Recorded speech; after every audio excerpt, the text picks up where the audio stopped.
I love going to the beach. It is potentially one of my favorite places in the whole world, and after some 30-odd years of doing it, I had it dialed in to a science. And actually, one of my most favorite parts about the beach was actually coming home from the beach. Taking off the salt, showering, rinsing, getting out, putting on warm clothes. That feeling of relaxation. That full body relaxation that comes from having had a day in nature, a day in the elements, and then returning to creature comforts. I became acutely aware of the loss of control in my life the first time I came home from the beach with Antonia.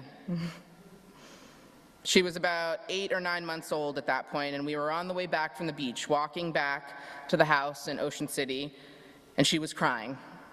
She was crying because she probably had sand where it wasn't supposed to be, and she had been in her bathing suit a little bit too long, and she had gone a little too long without a bottle, and we had just stretched her, and thereby stretched ourselves.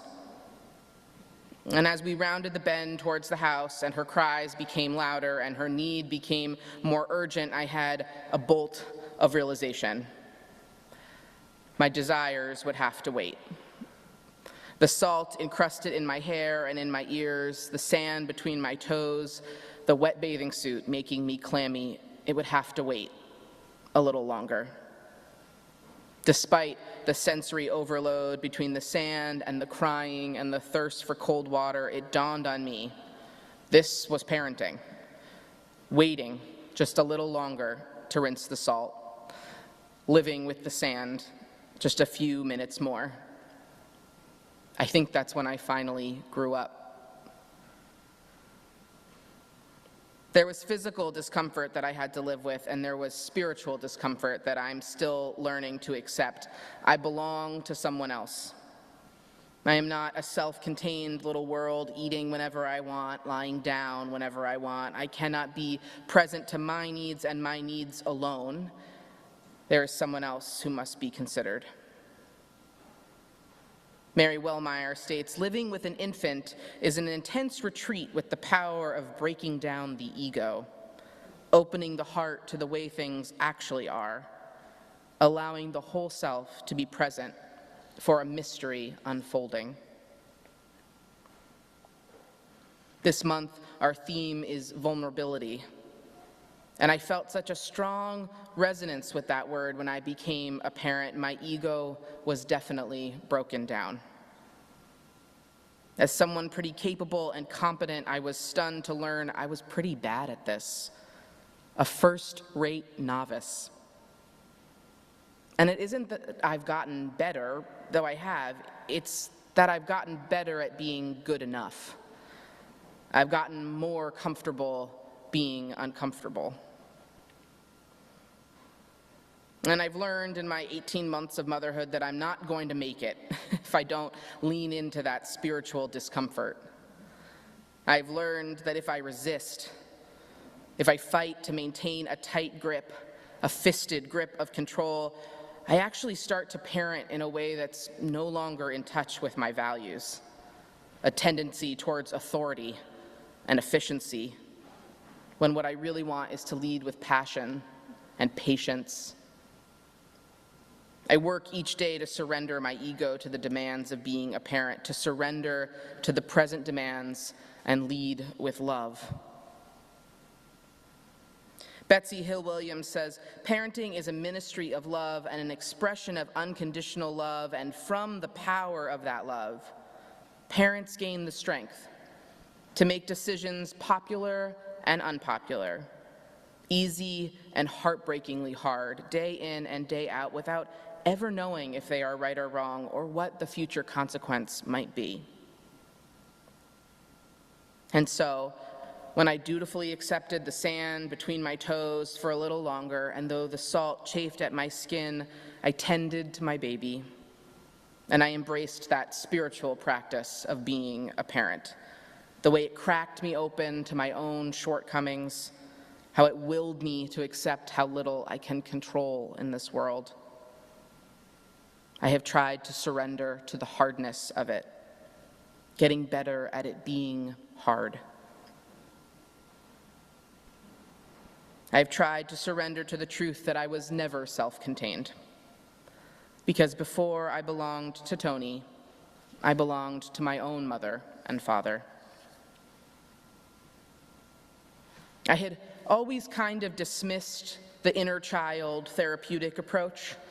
For some reason, it struck me as unhelpful, infantilizing, but the words of Sandra Cisneros call me to the wisdom of this approach. We are all the ages we have ever been.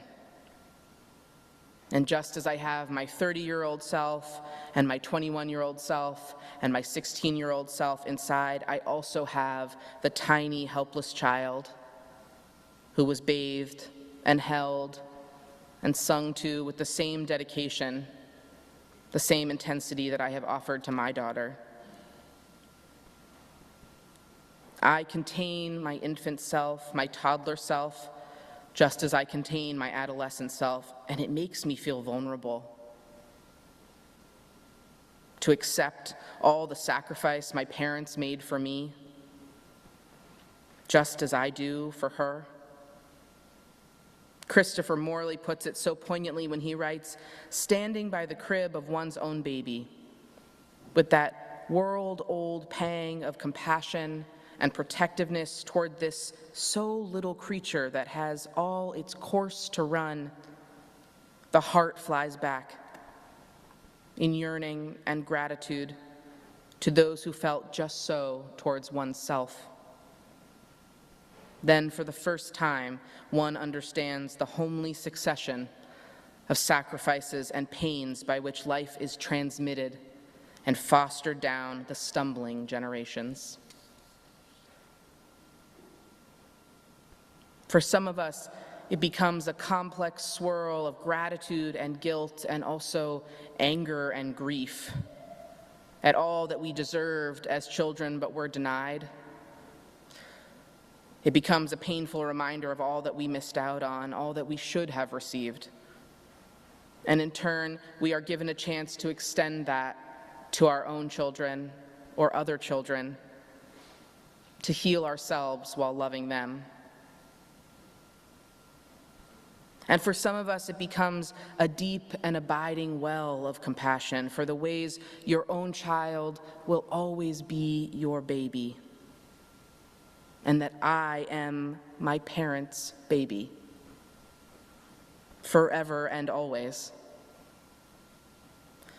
My mother's favorite book to read to me as a kid was called Love You Forever. And the gist of it is a mother holds her son as a baby, rocking him to sleep singing, "I'll love you forever, I'll like you for always. As long as I'm living, my baby you'll be." And she does this throughout his growing up, sneaking into his room as a teen to hold him close and whisper these lines to him. Her boundaries are questionable as she continues to do it as he gets older and lives across town. But the book ends with him holding his mother, frail and elderly, repeating it back to her, "As long as I'm living, my mommy you'll be."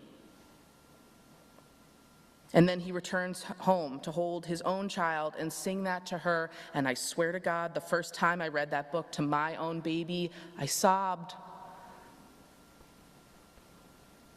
The tears streamed down my face for the depth of recognition that had never resonated with me, the depth of despair that she will grow up and no longer be a baby, and my entire purpose is to prepare her to leave me.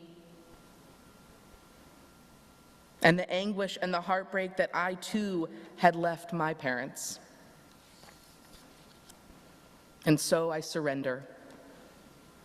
I surrender to the bitter sweetness of it all, to the long days and the short years, to the failures I've experienced as a mother and all the ways I've fallen short as a daughter, two inextricable pieces of my identity, now on a continuum for the rest of my days.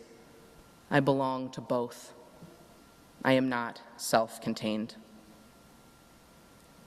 The Reverend Carolyn S. Owen Towell writes, "There can be no more important calling than raising healthy and hopeful children and grandchildren, quite a challenge in these times.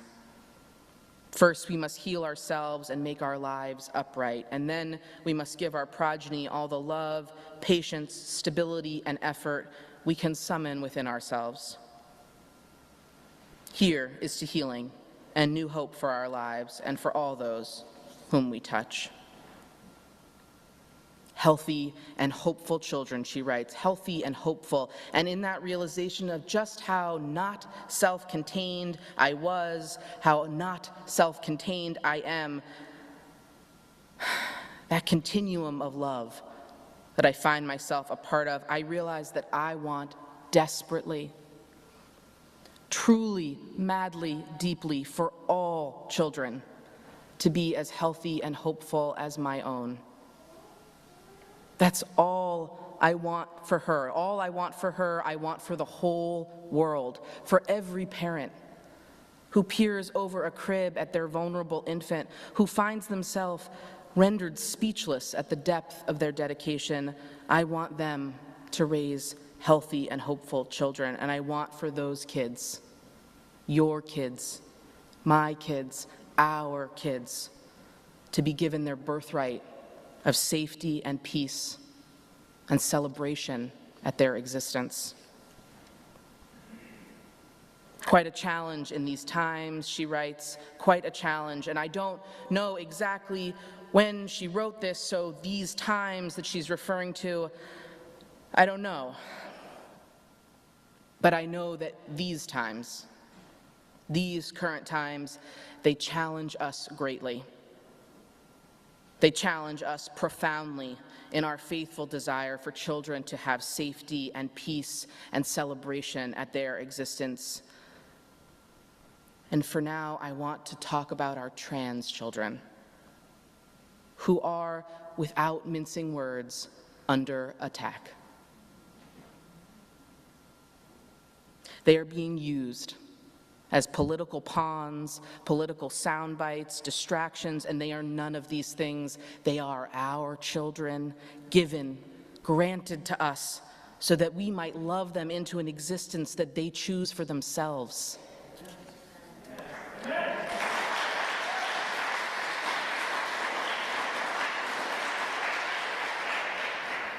At this time, when the ACLU is tracking more than 370 pieces of anti-LGBTQ legislation across this country, some of it deliberately attempting to thwart the lives of our trans children, it can be absolutely stunning. Absolutely stunning to think that the well of protection we dig as Unitarian Universalists, that fierce and sacred continuum of love we place ourselves on, is finite. So shallow for some people that when I peer over the edge of the crib, they see a child who should be molded and constricted. They see a child who should be denied.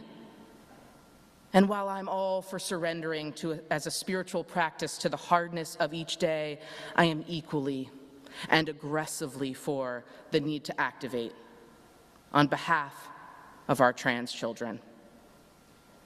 I will let the salt sit in my cut a little longer for them. I will let the sand chafe against the sunburn forever if it means that our trans children know that they are loved here in the circle of this faith. Amen. None of us is self-contained. None of us exists as an island unto ourselves. We came from somewhere. We came from someone who kissed our boo-boos, who clapped at our accomplishments, and if we don't owe it to them, we owe it to the 1-year-old in all of us, the 5-year-old inside each of us who deserved so much more, who deserved the whole world. May we find the strength to surrender when it's needed, and the strength to make the way for all who come after. May we surround our children with love, the children within us and from beyond. May it be so, and amen. Amen. Hi, I'm Reverend Hannah Capaldi. And I'm Reverend Abby Tennis. We are the ministers at the First Unitarian Church of Philadelphia, where our mission is to awaken love and justice in our lives and in the world. We're so grateful that you watched, and we hope that the sermon connected with your soul. We also want to invite you to join us for a live worship service every Sunday at 11 a.m. Eastern Time. You can always find the link to that service on our website at www.philauu.org. In these services, you'll hear words like you've just heard, and you also get a chance to greet one another, pray together, sing together, and we even hold a virtual coffee hour after services to get a chance to greet some new and old friends. If you want to support the mission of this community and you feel moved to give, you can do so by going to the website that Reverend Abby just mentioned. You can find that link below, or you can text 215-709-5095 and follow the prompts to give. If someone in your life needs to hear these words today, we encourage you to share this video. And again, thank you so much for watching. We hope to see you soon.